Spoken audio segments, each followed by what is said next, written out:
도대체 한국의 정체가 뭡니까? 석유 한 방울 나지 않는 나라가 어떻게 전 세계 기름줄을 쥐고 흔든단 말입니까? 중동 최대의 국영 석유 기업.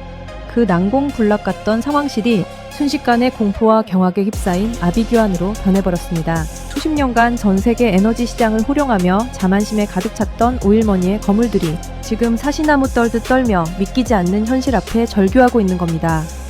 지구의 생명줄, 호르무즈 해협이 굳게 닫히며 전 세계가 칠흑 같은 어둠과 공포에 짓눌리던 그 순간, 미국도, 중국도, 그 어떤 자원 강대국도 내놓지 못한 유일한 해법을 석유 한 방울 나지 않는 대한민국이 들고 나왔기 때문입니다. 지금 당장 모든 유조선의 뱃머리를 한국으로 돌려! 자원 하나 없이 오직 피땀 어린 기술과 집념만으로 지구상에서 가장 완벽한 에너지 통로를 설계해낸 대한민국의 위대한 역습입니다. 전 세계 2,800조 원의 경제 생명줄을 쥐고 호령하는 대한민국. 오만한 강대국들을 무릎 꿇리고 구걸하게 만든 그 압도적인 기적의 현장. 지금 그 전율 돋는 순간을 똑똑히 확인해 보십시오. 구독과 좋아요를 눌러주시고 댓글로 대한민국 화이팅을 남겨주세요. 저는 하산 알팔리입니다. 사우디아라비아 국영 석유회사의 수석 전략 분석관으로 평생을 살아왔습니다. 제 고향 사막 아래에는 신이 내린 축복이라 불리는 검은 황금, 석유가 끝도 없이 매장되어 있습니다. 저는 어릴 때부터 그 석유가 곧 권력이고 그 권력이 세계의 질서를 정한다고 믿으며 자랐습니다. 기름을 진 자가 세상을 지배한다는 생각은 한 번도 흔들린 적이 없었습니다. 하지만 그 오만했던 믿음이 산산조각이 나는 데는 불과 일주일도 걸리지 않았습니다. 사건은 새벽 2시 정적을 깨는 비상벨 소리와 함께 시작되었습니다. 호르무즈 해협에서 대형 유조선 3척이 피격되었다는 보고가 상황실을 강타했습니다. 단순한 사고가 아니었습니다. 무장 세력이 해협 봉쇄를 선언했고 세계 에너지의 30%가 흐르는 그 좁은 길목이 거대한 철문처럼 닫혀버린 겁니다. 상황실 모니터는 온통 핏빛으로 물든 유가 차트가 미친 듯이 치솟고 있었습니다. 배럴당 150달러를 넘어 200달러를 향해 폭주하는 숫자를 보며 저는 심장이 조여드는 압박감을 느꼈습니다. 미국과 중국의 함정들이 해협으로 집결했지만 그건 오히려 불 위에 기름을 붓는 격이었습니다. 군사적 긴장이 높아질수록 보험사들은 선박 운항을 전면 중단시켰고 우리 중동 국가들은 창고에 석유가 넘쳐나는데도 단 한 방울도 밖으로 내보내지 못하는 기막힌 처지에 놓였습니다. 창고는 터져나가는데 팔 곳이 없는 산유국, 그리고 기름이 없어 전 국가의 기능이 멈춰가는 수입국들 사이에서 전 세계는 아비규환의 지옥으로 변해갔습니다. 긴급 소집된 아부다비 국제회의장에는 숨막히는 정적만이 감돌았습니다. 전대국 대표들은 서로 삿대질하며 군사대응만을 외치고 있었고 그 누구도 이 꽉 막힌 에너지 혈전을 뚫을 실질적인 대안을 내놓지 못했습니다. 그때였습니다. 회의장 구석에서 조용히 손을 든 한 남자가 있었습니다. 대한민국에서 온 박재성 분석관이었습니다. 그는 수백 페이지에 달하는 보고서를 테이블 위에 올려놓으며 나지막하지만 단호한 목소리로 말했습니다. 지금 전 세계를 구할 수 있는 나라는 단 하나, 한국뿐입니다. 호르무즈가 막혔다면 대한민국의 울산과 여수를 세계의 새로운 에너지 심장으로 가동하겠습니다. 저는 그 소리를 듣는 순간 자기도 모르게 벌떡 일어나 고함을 쳤습니다. 도대체 한국이라는 나라 정체가 뭡니까? 석유 한 방울 안 나는 그 쥐꼬리만한 나라가 어떻게, 무슨 수로 전 세계 기름줄을 움켜쥐고 이토록 잔인하게 흔들어댄단 말입니까?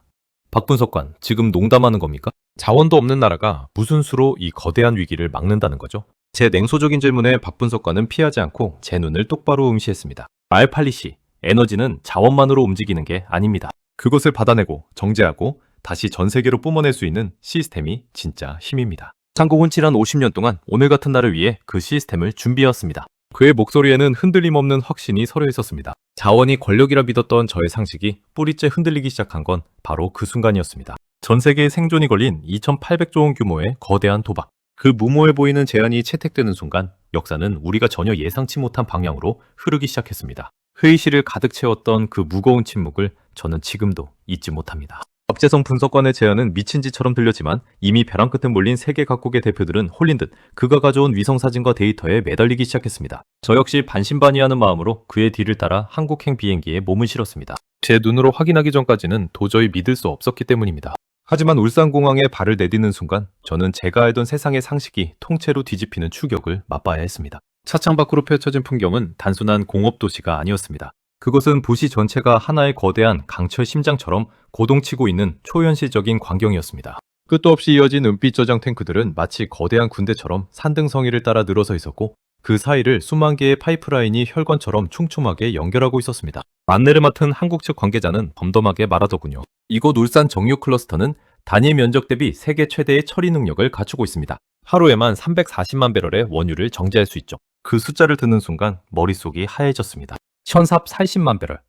그것은 중동의 웬만한 산유국 전체 생산량과 맞먹는 수치입니다. 자원 하나 없는 나라가 오직 남의 나라 기름을 가져와서 처리하기 위해 이런 괴물같은 시스템을 구축했다는 사실이 믿기지 않았습니다. 화역장에 도착하자 더 기가 막힌 광경이 펼쳐졌습니다. 축구장 3개를 합친 것보다 큰 초대형 유조선들이 개미떼처럼 몰려들고 있었는데 그 거대한 배들이 항구에 닿자마자 수십 개의 파이프가 달라붙어 기름을 빨아올리기 시작했습니다. 보통 중동이나 유럽 항구에서는 이 정도 물량을 처리하는데 사흘은 걸립니다. 하지만 우리는 6시간이면 충분합니다. 하역과 동시에 정제가 시작되고 정제가 끝나기도 전에 수출용 선박에 다시 실립니다. 1분의 낭비도 허용하지 않는 것이 한국의 방식입니다. 현장 책임자의 목소리에는 자부심을 넘어선 어떤 경외감마저 서려 있었습니다. 저는 그제야 깨달았습니다. 박재성 분석관이 말한 시스템의 정체가 무엇인지를요.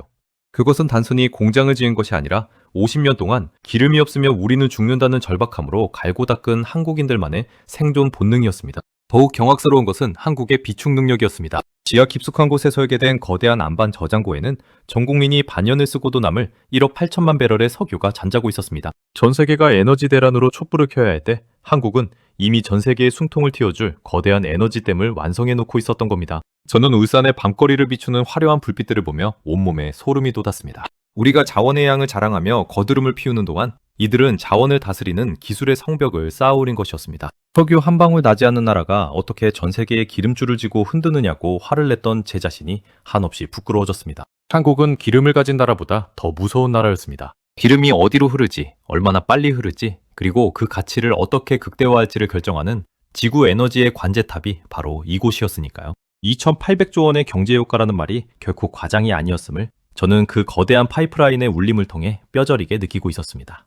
이제 세계의 운명은 중동의 유정이 아니라 한국의 이 정교한 밸브 끝에 달려 있었습니다. 현실은 냉혹했습니다. 한국의 압도적인 시스템이 공개되자마자 전 세계의 권력을 쥐고 흔들던 강대국들의 태도가 돌변하기 시작했습니다. 그들에게 한국은 위기에서 자신들을 구해줄 구원투수가 아니라 자신들의 패권을 위협하는 거대한 괴물로 보였던 것이죠.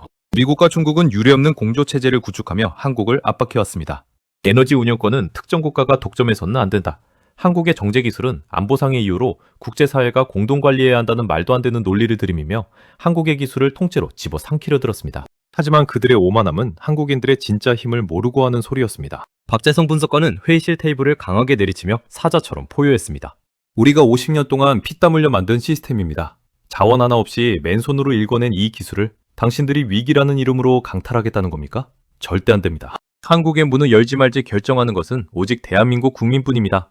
그의 단호한 태도에 회의장은 얼음장처럼 차가워졌습니다. 장대국들은 한국을 고립시키면 금방 무너질 것이라 믿었지만 상황은 정반대로 흘러갔습니다. 호르무즈가 막힌 지 보름째 드디어 전 세계 곳곳에서 비명이 터져나오기 시작했습니다. 일본의 대규모 정전 사태를 시작으로 유럽의 제조 공장들이 도미노처럼 멈춰섰습니다. 항공권 가격은 10배로 뛰었고 기름을 구하지 못한 물류 차량들이 고속도로에 버려졌습니다. 사태가 이 지경에 이르자 강대국들의 눈치만 보던 아시아와 유럽의 수십 개 국가가 일제히 목소리를 높였습니다. 정치 싸움은 집어치워라. 지금 당장 한국의 시스템을 가동하지 않으면 우리 모두가 죽는다. 그 압도적인 여론의 파도 앞에 결국 강대국들은 무릎을 꿇었습니다. 국제회의의 역사상 최초로 석유 한 방울 나지 않는 대한민국이 전 세계 에너지 운영의 정권을 위임받는 결의안이 통과된 겁니다. 그 순간부터 시작된 대한민국의 에너지 작전은 그야말로 예술에 가까웠습니다. 한국의 통합관제센터에서 신호가 떨어지자 전 세계를 떠돌던 수천 척의 유조선이 약속이라도 한 듯 한국의 울산과 여수로 뱃머리를 돌렸습니다.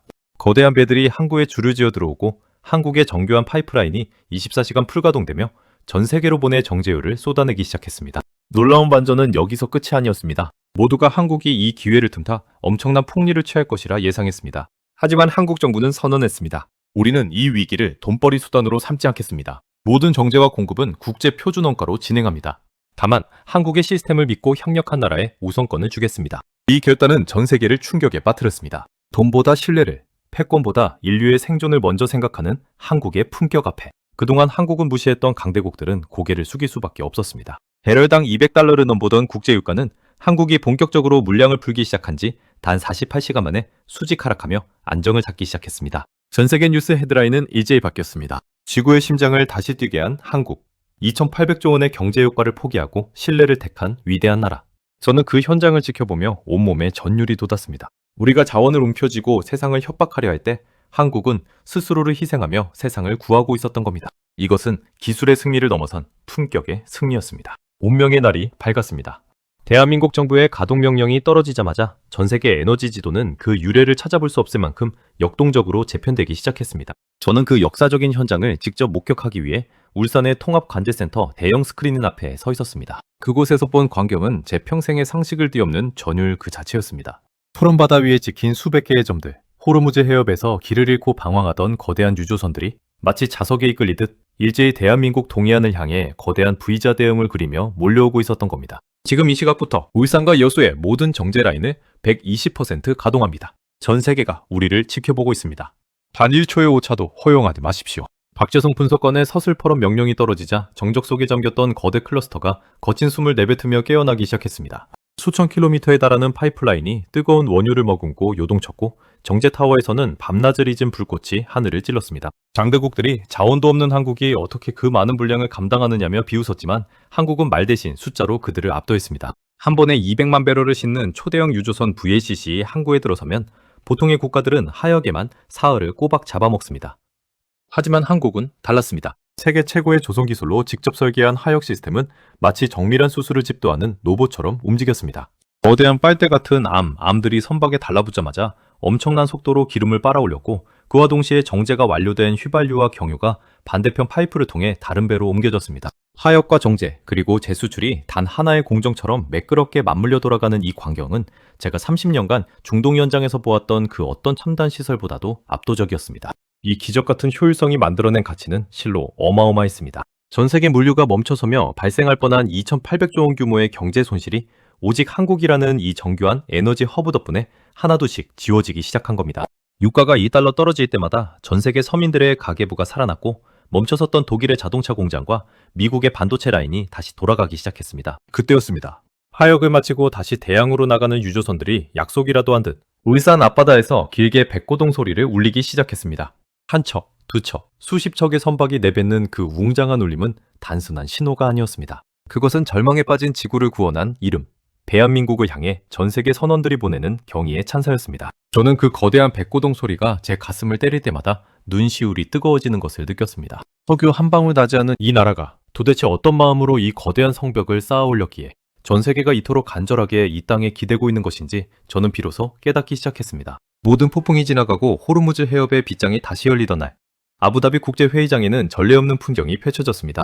회의장이 들어선 대한민국 대표단을 향해 자리에 앉아있던 20개국 정상과 에너지 전문가들이 누가 먼저랄 것도 없이 자리에서 일어나 기립박수를 보내기 시작한 겁니다. 그 박수 소리는 한국이 보여준 기술력에 대한 감탄이자 위기의 순간에도 탐욕을 부리지 않고 세계를 품어준 그 고결한 인격에 대한 항복 선언이었습니다. 저는 회의가 끝난 뒤 박재성 분석관을 조용히 불러 물었습니다. 박 분석관, 솔직히 말해주십시오.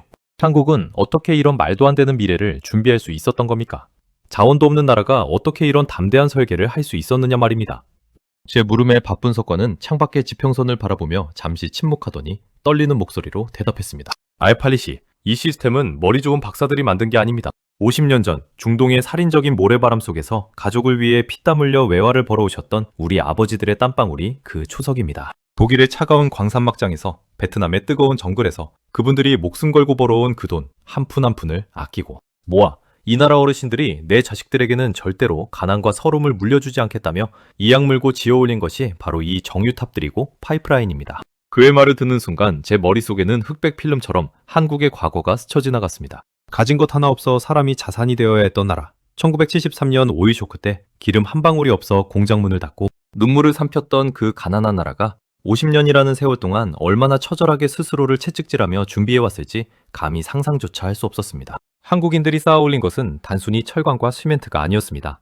그것은 자식 세대에게는 절대 고개를 숙이게 하지 않겠다는 부모 세대의 처절한 약속이었고 나라를 지키겠다는 노병들의 굳건한 의지였습니다. 저는 이제 당당히 말할 수 있습니다. 대한민국의 진짜 힘은 땅속에 묻힌 검은 기름이 아니라 그 땅 위를 묵묵히 일궈온 위대한 한국인들의 심장 속에 있다고 말입니다. 자원이 없기에 더 강해져야 했고 가진 게 없기에 서로를 믿으며 시스템을 만들어낸 이 나라는 이제 전 세계가 위기에 처할 때 가장 먼저 이름을 부르는 진정한 인류의 리더가 되었습니다.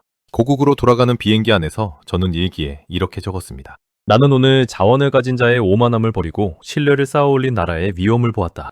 대한민국, 당신들은 진정으로 존경받아 마땅한 영웅들이다. 대한민국 국민 여러분, 그리고 이 나라를 일구어내신 어르신들, 당신들이 흘린 땀방울이 오늘날 전 세계를 살리는 기적의 물길이 되었습니다. 당신들의 삶은 그 자체로 역사이며 대한민국의 이름은 이제 영원히 지지 않는 태양처럼 전 세계 에너지의 중심에서 빛나게 될 것입니다. 오늘 하산 알팔리 씨가 들려준 이 놀라운 이야기는 단순히 기술의 승리를 말하는 것이 아닙니다. 자원 하나 없는 척박한 땅에서 오직 자식들을 잘 키워내겠다는 일념 하나로 모래바람을 견디고 밤낮 없이 공장을 돌리셨던 우리 아버님, 어머님들의 숭고한 헌신이 일궈낸 결실입니다. 50년 전 독일 광산에서, 중동 사막에서, 그리고 이 땅의 거친 현장에서 허리가 휘도록 일하셨던 우리 시니어 세대의 그 고귀한 피담이 없었다면 오늘날 전 세계가 한국 앞에 무릎을 꿇고 구걸하는 이런 기적 같은 위험은 결코 없었을 것입니다.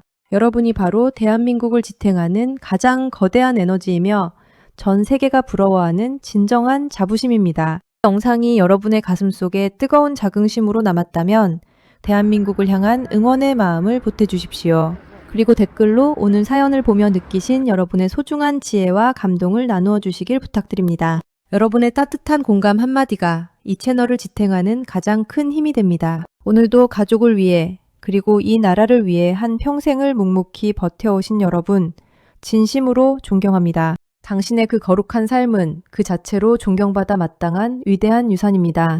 오늘도 정말 고생 많으셨습니다. 당신은 영원한 우리의 자랑입니다. 오늘도 평안한 하루 되십시오. 감사합니다.